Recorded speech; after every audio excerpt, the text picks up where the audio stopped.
here in April as well. And now we're just going to go right into introducing our new captain.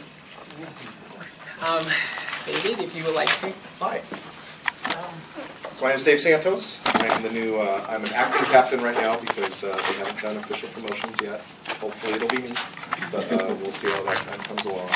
We actually don't have a position available right now. We did have someone retire, but that was for an overstrength position. So at the end of this month, another captain retires, and we'll decide to fill that. A little about me: I've been with the department for 25 years. 2 years as a reserve, so I worked here for free while I was going to San Jose State, and then I've been with the department 23 years full-time. I've worked all kinds of assignments. I'd like to think that I've been blessed by this department, because I've done everything from be a teacher to be the guy wearing the helmet with the rifle going through the doors. I've gotten to do just about everything. Right now, as the acting captain for Central Division, I will be the person that you can contact if you have issues with anything in your neighborhoods, because Central Division encompasses pretty much all of District 3. So I will be out and about. I currently work noon to 10, Sunday, Monday, Tuesday, Wednesday. But email is the best way, and I think we'll be able to share my email with everybody. I'm pretty available. I'm a local guy. Grew up in Santa Clara and San Jose. Still live in Santa Clara, so I'm right around the corner. So I'm not part of what we call the commuter college. So unfortunately, most of our young officers can't afford to live here. So they're all about an hour away in any direction you want to go. So that's kind of me. If you have specific questions, please ask. Yes. How are we doing on the rebuilding the staff? What are the numbers at? Okay. And are we on there was a trajectory that seemed awfully steep. We're still going pretty well. Still going well? Great. So right now we have 42 officers in the field training program. They graduated on December 15th from the academy. They're all still there, so that's good. It's been a month, and sometimes they start dropping early, but they're all still in the program. We have 54 currently in the academy, and their midterm inspection is the 31st. And we made 59 offers for a February class. So they still have a little bit of their background to finish. So hopefully we have 50 plus starting in February, and I'd love to see the trend continue. I still teach every week. I'm one of the lead firearms instructors, so I'm with the academy. I spend 1 day a week on my days off teaching at the academy, and I enjoy it. I've been doing that for 19 years. So I like to see them when they get there on day one, going, what have I done? And then see them make it through the field training program and off probation and run into them out on a car stop out here. So I'm very vested in making sure that we get the best people and get them the best training. And I was a full-time training officer at the academy from '99 to 2001. And having worked with other academies, there are agencies that still call us, can I send my people to your academy?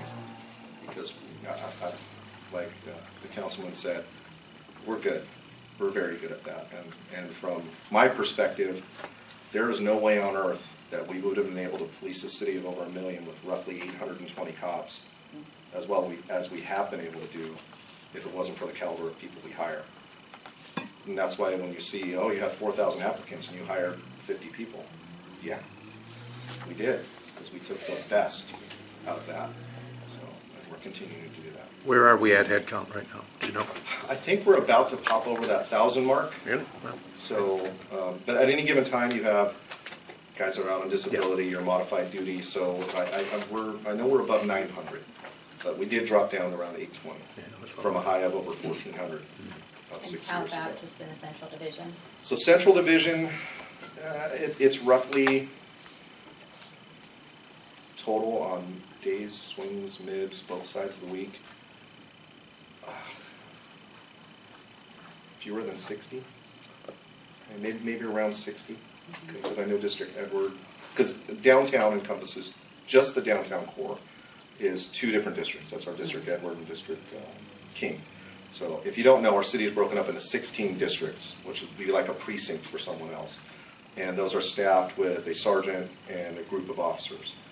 And in downtown, yeah, it's Edwards 31, so probably around 60 would be devoted just to downtown.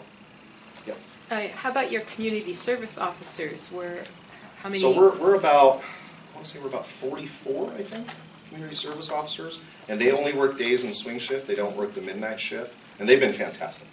I wish we had had them 20 years ago. And there was some resistance from our union back then saying, well, they're doing jobs that we should hire more police officers. Yeah, I get it, but now that we've gone to the model, everybody's like, why didn't we do this years ago? So they've been fantastic. Are you adding to them? Is Santos We adding? will be, I just don't know how soon.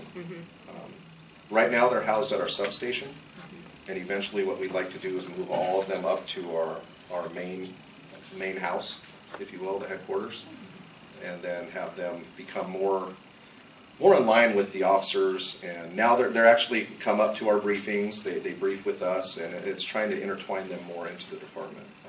They're great people, they have to do what we call a Class A background, so they go through the same background process as officers. So we get a ton of applicants for that, and again, we only take the best for there as well. So if you know anybody, it's a great job. I understand there's been some changes from community policing or patrol to patrol cars, like actual patrol cars. In the McKinley neighborhood, are there any other changes downtown? Because I also... So there was an email today, what are you Yeah. talking about today? So Yeah. here's what's going on with that. Like the councilman said, we were one of the agencies or departments that was hit. We got to tighten our budget, and a lot of what we're looking at is our overtime cars. So all of that was overtime. That was not assigned officers from patrol. So I need to start relying more on patrol instead of having those designated officers, because those officers were actually only working that specific neighborhood association. I can't justify that. So what's going to happen is I'm going to spread that area out to my problem-solving cars, but by doing that, when I have those problem-solving cars in the area, you'll actually end up with more officers than just the 3 that were doing that. So the change was only in that area and won't be in the rest of downtown? It's central division-wide. So, and the thing with my problem-solving cars, if you have a problem in your neighborhood, I might have them over there. They're not going to leave that neighborhood because we do have some ongoing issues there that we need to work on. But on the other side of McLaughlin, that's a different neighborhood association, but it's 3 blocks away. I need to get some resources over there, and I didn't have any resources to send. So, and it's only 20 hours a week. So I got to spread that out a little bit more. And but now that we're getting more officers into the beat structure, I can start having those officers, when they get out of their training, start attending meetings and things like that. And you'll start seeing some command staff at those meetings instead. We'll probably see lieutenants, if not myself, and sergeants and officers that are actually working out there every single day, not people that come out maybe once a week. So we want the people that are out there 40 hours a week. Oh, and one of the other things we're working on now, we're just starting to implement our year-long shift change. So instead of every 6 months, we're phasing it in. So 1/3 of our patrol structure starting in March will go to a 1-year shift change, and then we have to wait a full year before we can implement the second portion. And it'll be a full 2 years before the whole department will be on a 1-year shift change. So that'll start, and that will get the officers in that neighborhood. They'll be there for a year, so they'll be going to meetings. They'll be getting involved. Try to keep it like that. I have a question. Sure. How are the arrests on prostitutions, johns, and pimps, is that picking up any? I haven't seen it increase. We're still working on the problem, and that's a region-wide problem from San Francisco, San Jose, and everywhere in between. A lot of what we were dealing with, I spent a total of about 5.5 years in our sexual assaults unit, where we used to deal a lot with that, and we had our human trafficking unit out of that. What we're seeing is there's been a lot of law changes over the recent years. So sometimes it may look like arrests have gone down, but a juvenile now cannot be arrested for it. So what used to be a 16-year-old that was involved in prostitution, we would write what we call a juvenile contact report. That's technically an arrest. You're not going to see that stat anymore. So it may look like it's going down, but it's not. We're still doing enforcement. We're still doing, and again, some of that's tied to some overtime, but we do have some money coming in through our human trafficking grants that will help with that. Then will there be a special force to handle those eventual, the prostitution issues? I don't know if there'll be a special, we still have our human trafficking task force is what it's called. Okay. And we've had that for years. And they work with other agencies, they work within our own agency, and when they end up getting money to do a major operation, I know we used to do operations where we'd have 30 officers out there, and we put our decoys out there, and sometimes it was decoys that were the Johns, and then the decoys that were the sex workers, so it went both ways. And the other thing that I can say, I heard you ask about the massage parlors, and we still work on those as well. I know our vice intel sergeant is still putting operations together to go after those establishments as well. So that one's a tough one because it's sad. It really, really is. Well, when it we get is, down yeah, to it. because some of the little kids, when I've gone walking through the neighborhood and talking, they're saying the prostitutes are taking their clothes off right there in public, you know, and going to the bathroom right in front of their house and Yeah. things. So, and I just keep telling them, keep reporting it, keep reporting it, because if you don't. If there was a and if they theme that don't I would know- give you, please keep reporting things. Yeah. And I apologize if for any reason we're not able to come, or, I mean, we just had a very serious traffic accident down here on 11th Street. They're still out there, as a matter of fact. That tied up a lot of my resources out there. Right. And if you call and talk about, and we call you back, oh, the person's gone, we weren't able to get out there in time. But the way we allocate our resources is we look at how many calls for service were in this area. And I've gone to meetings and people go, well, we just stopped calling. Well, yeah, and when we reallocated, we had no calls for service on your block or in your neighborhood. So you didn't get 3 extra officers or 1 extra officer. So keep calling. That's what I tell my neighbor. They I'm the have president to. of our neighborhood association, and they go, well, why bother? They don't come out, because if you I don't bother, can't they go to don't the chief and get- say, I was at this meeting and 10 people told me there was a call. Yeah, exactly. And That's then what I we keep pull telling up all them. the, our data and go, well, there was no calls there. There was 1 in Yeah. the last 3 months. And they don't get it. It's really hard to get that point across to your neighbors. And there are people that don't want to call because I don't want to be involved. I don't want to be that person. I don't want them to come down. You can say you're anonymous. Well, I do But it as till long I'm as we get the recorded on my information. San Jose. Oh, I love my San Jose. And I go, Got that's, it on my I do phone. too, and I tell them. I use it too. With next door, I tell them, report it. If you don't Yeah. report it, they don't But if it's a know. criminal problem, Right. you need to call And us. it's And on the the 311, 911. And let me also, if you have something to where you have something that's involving some kids are walking by and somebody's half dressed or something, you can call 911. Okay, they might ask you what's going on, they might move it down in what we call our queue. But a lot of times people seem afraid to call, they have a trespass situation and they call 311. Well, a trespass situation is a misdemeanor crime, and a lot of times if you go confront them, the next thing you know, that person's assaulting you or becoming a little unhinged.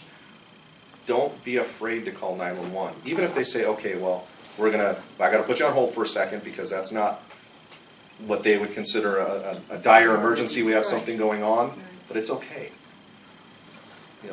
You don't necessarily want to call 911 because there's an RV parked on my street, but if you have trespassers, things like that, sometimes I get the questions of, well, I don't want to call 911. Please, we need to. Yeah. Don't direct your call against the Yeah. government. Thank you. Well, does the police department provide any information to the residents or the neighborhood associations that has to do with like education on like security cameras that they should purchase or So I know we have something, crime prevention through environmental design, but that's usually geared more towards businesses. But we also have our crime prevention unit that will come out and they'll talk to you about that. Cameras are great, but I want everybody to understand that you get the blurry vision of the guy in the hoodie running down the street, and I got him on tape. There he is, and there he is, and there he is. What we really want, and there's some people in District 3 that have some fantastic camera systems. You know what I'm talking about. It's fantastic, because he zooms in and he gets license plates. Sound.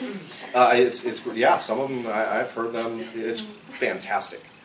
And it just, what I like about camera systems is they're a great deterrent. When people see the cameras on the front of your house, the lights are fantastic. The sensor lights. The sensor lights or just a light, you might have to talk to your neighbor before you put all these floodlights around and just leave them on all night.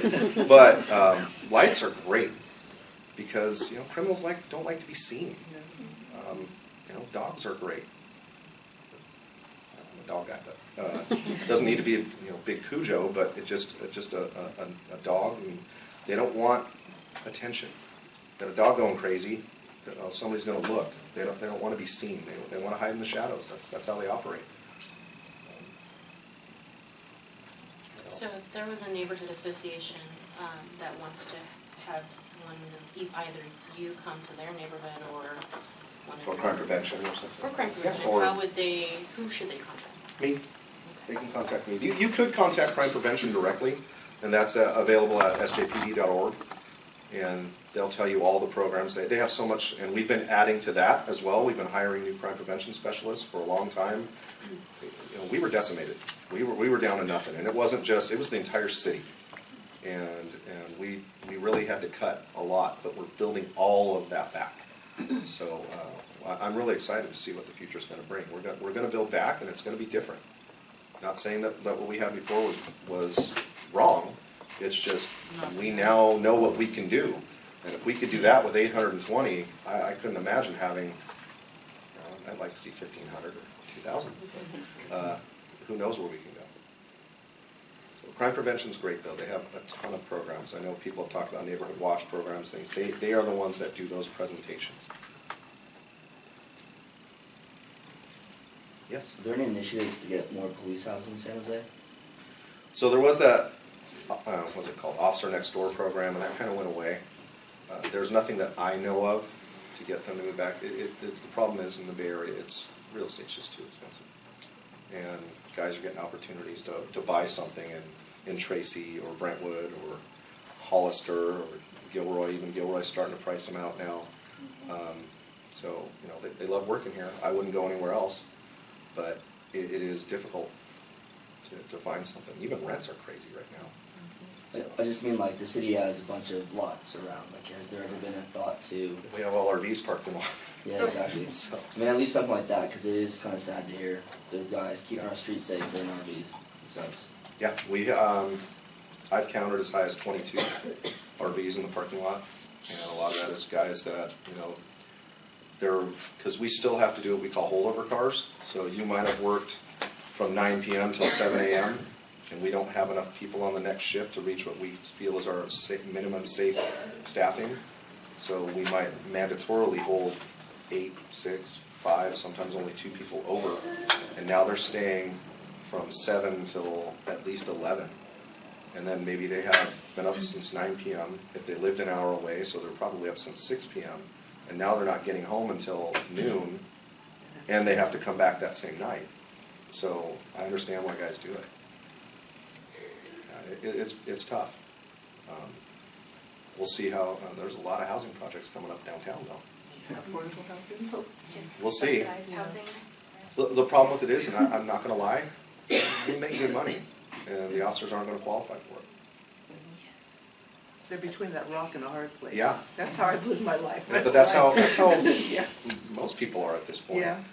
You're not necessarily getting $5 an hour, but you're not getting $120 an hour to afford to Making buy that it. 6-digit figure or Yeah. better to qualify for it. Yeah, same thing. And that program used to be Teachers Next Door, Officers Next Door. It was the same program. And it's great to have them in the community. Maybe they need to build a How housing coaches, project things in like that that. I parking lot. coached for 10 years. And just being part of that was fantastic. I did it, my kids played.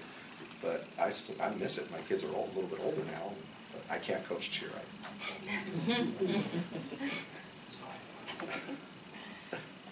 So if we don't have any other questions, we're gonna allow Captain Santos to leave or stay. Wait, Okay. you said a phone number, but you didn't give us a number, or is there? Oh, My email's the best way to get a hold Yeah, of me. and I'm gonna send it out, and I'm gonna send some of the notes from tonight out to Oh. everyone, just reminding you about the Crime Stoppers and other educational tools. Thank you.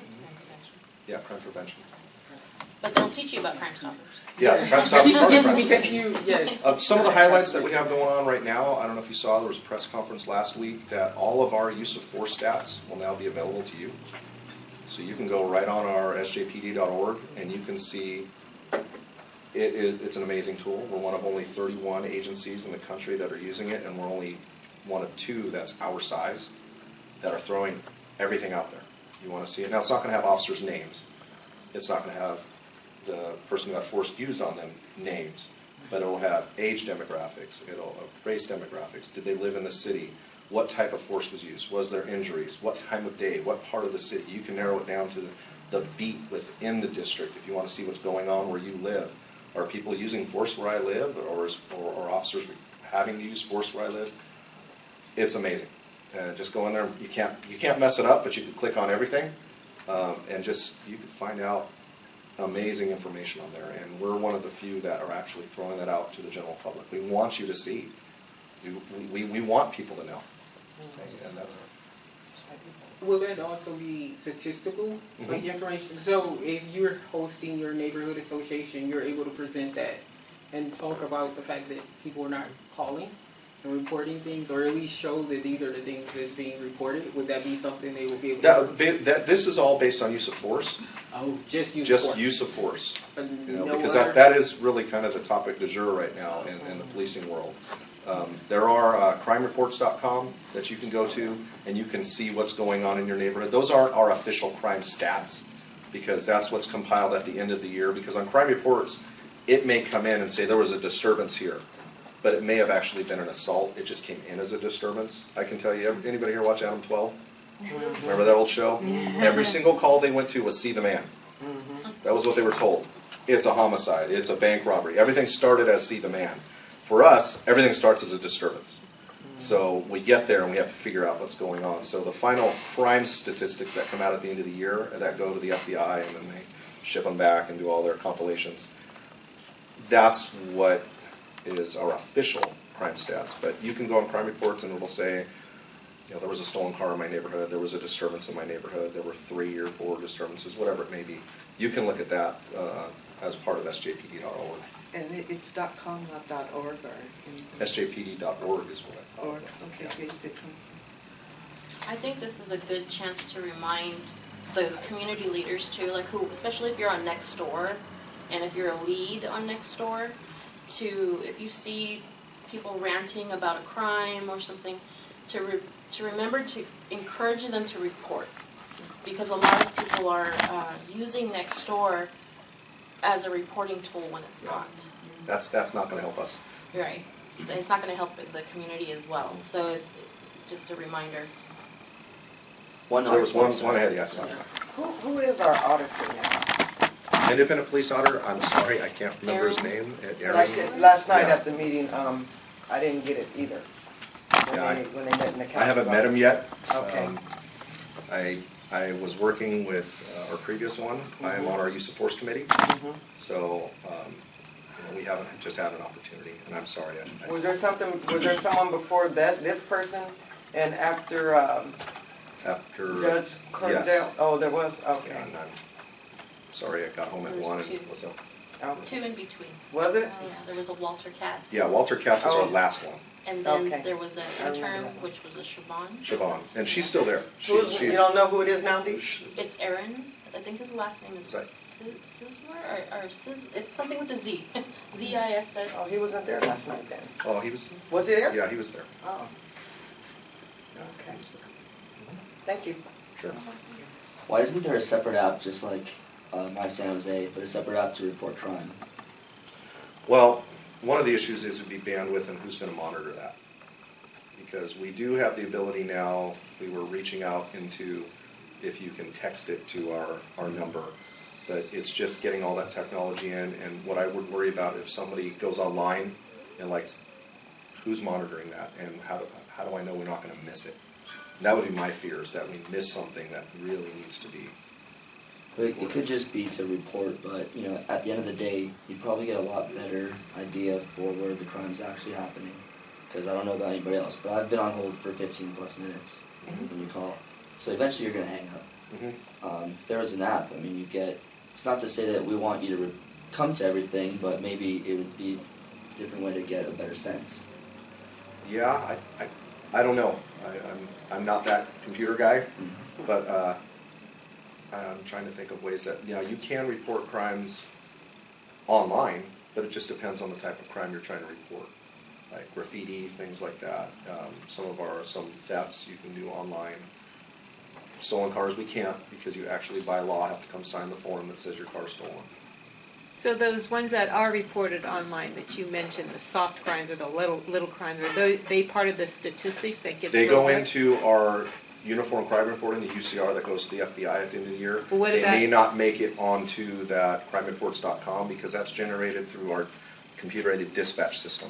I guess what I'm asking is, does that help with the crime reporting in our neighborhood if we go Yes, online? because that counts as a crime that was reported at that particular address, that particular beat. Okay. That's all captured. Okay, thank you. The best way to get it, though, is really the 911 call or the 311 call. That really truly is. Uh-huh. I know. And our dispatch center is just as short as we are, if not shorter. They've been working mandatory overtime for years, just to try to keep up. Do you Anything else also while you work got with the me? gang, do you also work with the gang task force? Yes. We were just there, was it last Wednesday? Yeah. I'm new to that one. So they do still have the gang task force, or did they just? Well, we have the bring mayor, it I back think what up? we're talking about is the mayor's gang prevention Yes. task force, yes. Oh, But we still have our gang investigations unit, and we brought back our violent crimes enforcement team. We had, at one point, we had to cut that, but we Yeah. did bring that back. And that's part of our special operations division, and it's kind of our street level gang outreach. And would you call it gang prevention and what? Mayor's Gang Prevention Task Force, which we've been a member of forever. And the other one that you- It's called VSET, Violent Crimes Enforcement Team, Violent Crimes. VCET.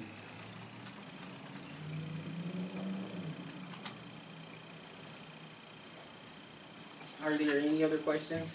And Well, you're see- doing a good job. You guys are. Thank you. Very good. Thank you, we appreciate I've seen that. your officers in a lot of meetings and they're working hand in hand, residents, people. I've never seen that bridge there before. It's really good. And, you know, we're getting a lot of the millennials in now, and they're the ones that are gonna figure out our computer stuff. I have to have my daughters figure out how to use my Once phone. Google's built, they'll set you guys all up. Yeah. Put that in the agreement when they buy the property. Yeah. That's just if we get the city to allow us to do some of those partnerships, which would be fantastic. But one other thing that the council member didn't mention is, we were talking about it earlier today, the NCAA championship game's coming here next year. It'll be at Levi, so that'll bring some people into the city. Will be, you know, economically, it should be a big shot for us. It's not quite as big as a Super Bowl, but it's pretty darn close. And it sounds like most of that, you know, we remember the 49ers at San Francisco, so a lot of that was up there. I'm not saying that all of it will be up there, but the little tidbits I've heard, it sounds like they're gonna push more to San Jose. So, get some people there. It's gonna be a couple of SEC teams from like Georgia, but Thank you. Thank you. absolutely. Go home, go to bed. Be at the academy at 6 a.m. Wow. Yeah, I know.